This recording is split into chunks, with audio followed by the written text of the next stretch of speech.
Hello guys, and welcome back to the channel. Now guys, it beggars belief sometimes within the Nigerian space, but belief of course within the Nigerian space has already had its trousers pulled down and it's been buggered. So with that guys, I bring you this. I won't tolerate electoral malpractices in 2023. And who is saying this? Malam Buhari. So that's the headline. I won't tolerate electoral malpractices in 2023, and the person having the effrontery to make this headline is of course Major General Buhari. So now let's see now what this Malami has to say this time around. The president, Major General Buhari, retired on Tuesday, asked politicians interested in contesting the 2023 general election to work hard because he won't allow electoral malpractices. He asked those who may be planning to use their offices or security agencies to subvert the will of the people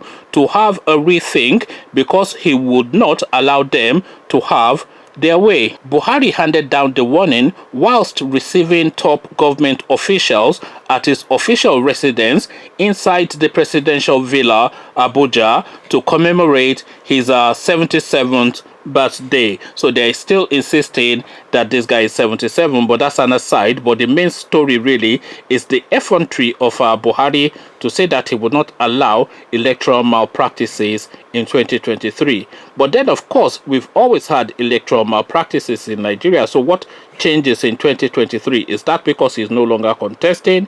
We had electoral malpractices in 2015 when you had 7-year-olds queuing in Kano State, in Borno State, etc., to thumb their prints on electoral ballot papers to vote for a candidate, even though they did not meet the minimum age bar. Everybody saw that, and the person that superintended that process, especially in Kano, was the former Inspector General of Police, a guy called Ibrahim. I can't remember his last name. So we saw that, and then especially we saw in this year 2019 the very worst election that has ever taken place in Nigeria, with places like Borno returning 80% uptake, even though it's a war zone, and places like River State, Anambra, etc., recording a reversion of about 30-40%, even though these people are passionately against Buhari and they would have wanted him out. So the people who were most placed and in a peaceful, restful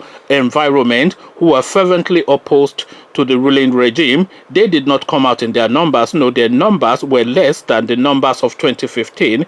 But the people in a war zone who are living in IDPs in the bushes and hiding away in hovels and holes somewhere to escape Boko Haram, these people, their electoral numbers from 2015 was up by 80% this year in 2019. So this is the sort of election that we had in Nigeria. The INEC does not have a server, even though they are using electoral machines to transmit our numbers from the field to a central office. So where those transmissions go into, if it's not a server, so we had all this, and of course we had what went on in Kogi State, Ogun State, Osun State, Ekiti State, etc. Every single election we've had all of that, but apparently, allegedly, 2023 is the restart button for the Nigerian state, because of course Malam Buhari is no longer running, so there's no more rigging. Then he can rig himself in, but nobody else can do the rigging. This is now the narrative. Conversations in the comment section, it gets more ludicrous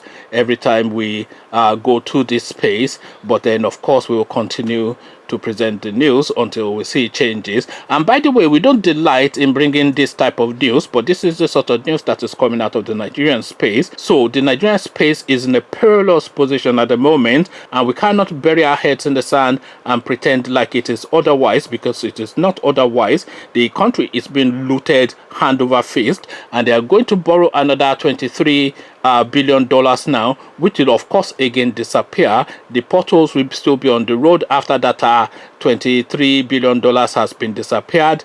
The hospitals will not exist after that $23 billion dollars has been disappeared, all the policemen will be untrained, and the poverty will still continue to pervade the land after that $23 billion has been disappeared. So really, we really have reasons to continue in this line, because we cannot pretend as though things are rosy when things are in the state that they are within the Nigerian space. Anyway, let me not rant. Let's leave the ranting for the comment section, where conversation usually takes place on this channel. So please come join me there. But before you do that, click on the red subscribe button so it turns gray. The bell button notifies you every time I drop a new video. Then come now, tell me what you're making of this reset button that Malam Buhari says is going to press in 2023 in the comment section. So I'll leave you here. Carry on with you in the comment section, but here I say